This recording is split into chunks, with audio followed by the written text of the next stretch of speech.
everyone, Melissa here. Today I'm going to be talking a little bit about what is known in the dip world as dip flu. Now, dip flu is not actually any kind of flu or sickness. It is a sensitivity. It's not an allergy either. That's very important to know. It's a sensitivity to usually the vapors in the dip liquids. Sometimes it is to the powders, but it's a sensitivity we get from breathing in those vapors and the particles from the powder. Personally, I didn't get dip flu until I had been dipping for about 1.5 years. And it was when I switched from Revel to triple vitamin liquids. I thought that triple vitamin was the culprit to begin with. So I decided to go on a journey. And my journey took me to 12 different brands of liquids. And I just kept buying new liquids, hoping that the next one was going to be the trick to keep me from getting dip flu. This didn't happen. My dip flu is persistent. It's always here. It's to varying degrees depending on the liquids I use. But I did finally decide to start trying to wear a mask. I started with a particle mask by 3M, and it didn't work. So I looked more into what the issue was, and I figured out that I needed vapor filters. So if you have dip flu and you want to continue to use dip liquids, this is a good filter. This is the filter that I use currently. These are the vapor filters. They do also filter particles. And then they attach to this 3M reusable mask. So that's one option. The other option is actually what my video is going to be about today. It is going to be about dip application, dip powder application with gel liquids. Now, this is another option. If you would rather not wear the mask, you can go with using gel liquids instead. I personally prefer to use dip liquids simply because it is stronger and I just prefer the application, but occasionally I don't mind using gel liquids. So we're gonna go over how you would apply the dip powders with the gel liquids today. I'm going to be doing a teal gradient mani with this. So these are all double dip colors. And yes, I apologize. Most of them are retired. This one is my own personal mix I made. I had just a tiny bit of Ariel's Tail left in here, so I added some stuff to it to make it match into the gradient really well because I wanted, I'm a tonal crazy person. So these are the colors I'm going to be using. I have double dipped Crush, which is a deep teal. I have my own personal mix, which is a more medium teal in the same tone. I've got Funny Bunny, which is from 2 Easters ago, I believe. Aquamarine, which is a nice, very light aqua. And then I've got Are Thee There Yet, which is a very light shimmer with just a little bit of like a aqua blue in it. It's almost white, it kind of looks white on. First step is your prep, of course, always. I actually built out my nails with Builder Gel and the Dual Forms, and then I did a layer of gel top coat, no wipe gel top coat, and then a layer of the double dip peel base because I want to keep these on. I had cut my nails down to try out the Builder Gel, and now I want that length, so I'm gonna try and keep these on for a couple manis if I can. So once you're done with your prep, cleaning up your cuticles, everything else, then you're going to apply a layer of base coat to all the nails and cure that for 60 seconds.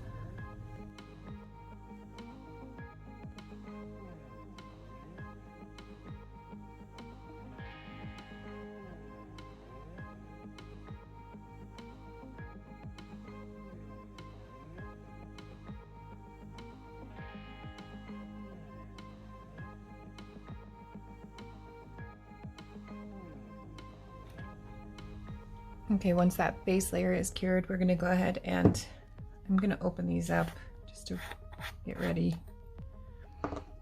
and pour a little bit of powder into the lid. As I'm gonna be using the pour over method, I'll be pouring from the lid into the jar to do this. You can use cupcake liners if you prefer to do that. If you have one of those recycling little kit things, you can use that. Everybody kind of has their own preferred method for this. I would be using cupcake liners, but I ran out, so this is what I'll be doing. Okay, so I'm gonna go ahead and apply a layer of base coat to each nail.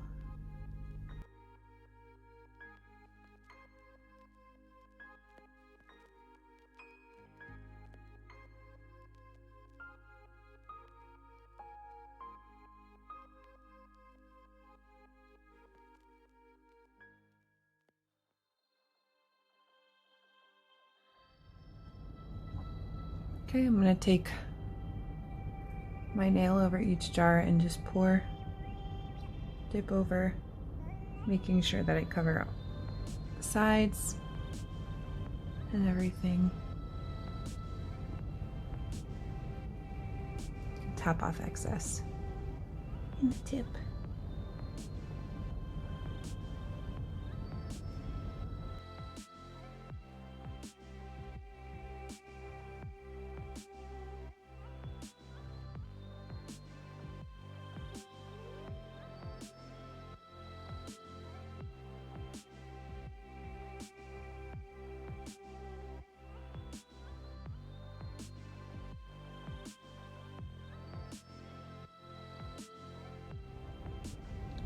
Now at this point you can go over the nails. You can go in with a dotting tool or something if you want, just to go around the edges and the sides and make sure that it's nice and clean. It's one of the benefits of the gel method is you have a lot of time to clean up and really make sure your application is nice. And once you're satisfied with that, you can go in and cure for 60 seconds. Then you'll brush off any excess powder around the nail. Now there are a couple things to consider when you're deciding whether or not you want to use the gel method on your nails. First is the color of the powder that you're going to be using. If you have a really, really deep opaque black, such as like Black Pearl from Double Dipped, your nails are not going to cure very easily. The light does not penetrate that black. It doesn't go through and get to the gel liquids to start the curing process. Another problem is that dip powders are not formulated. They're not created for gel usage. Therefore, a lot of the pigments that are in dip powders will fade when exposed to high concentrations of UV light.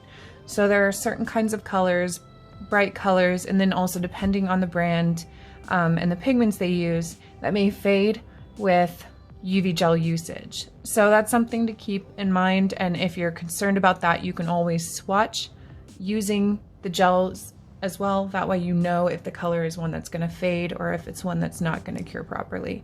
Now, a lot of companies have blacks that are created just for gel usage, like Double Dipped has Onyx, it's created just for gels, that will cure with it. So a lot of companies are finding ways to work around to help out with gel users.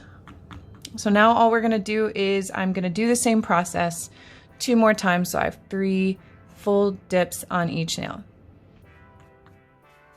Okay, once you've cured your last layer, I did 3, but you could do more or less depending on the thickness you want. Then you're going to just file a little bit. One of the great things about this method is that it does go on very smooth and it's easy to clean up before you cure it and set it in place. So it doesn't take a lot of filing, but we still want to do a little bit of shaping and some smoothing to make our nail shape even and clean.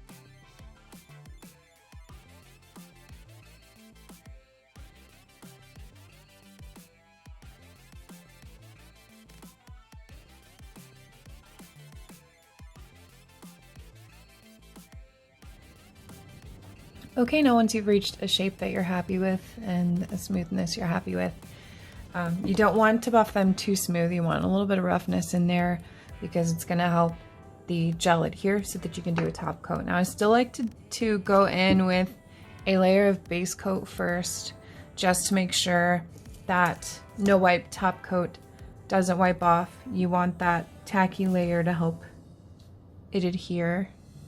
So we're just gonna do a layer of base coat and cure it for 60 seconds.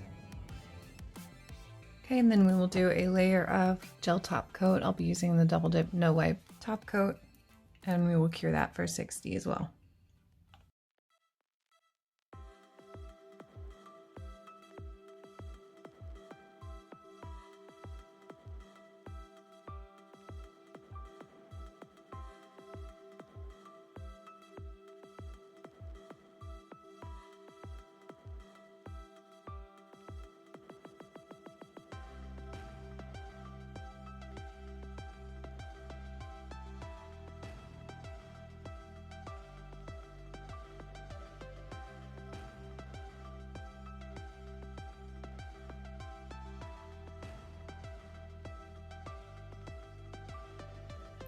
And there we go with our finished Gel Method mani. I really do like this method. It's so easy to clean up and comes out so smooth and shiny. I think especially now that I have Builder Gel, there will be more strength, and it might be a method that I go to more frequently for different kinds of designs and stuff. And also because I don't always want to have to wear my mask. And regarding Dip Flu, just remember there's no, or not likely to be, one magical liquid that's not going to cause anybody dip flu, as they're all essentially made of the same ingredients. Pretty much any dip liquid can cause somebody dip flu, and once you've started to develop that sensitivity, you're unlikely to not get it anymore. I mean, I know some people have found that, but you're going to spend a lot of money doing that. So your best bet, either try a gel method or get yourself a good mask that actually filters the irritants that are causing the problem, which are the vapors and the particles from the powder. Anyway, thank you again for joining me today. If you have any additional advice for people, feel free to leave it in comments, or if you have any advice for me, feel free to leave it too. I'm always open to learning more. I appreciate you joining me. If you enjoyed this, don't forget to like and subscribe, and I will see you next time.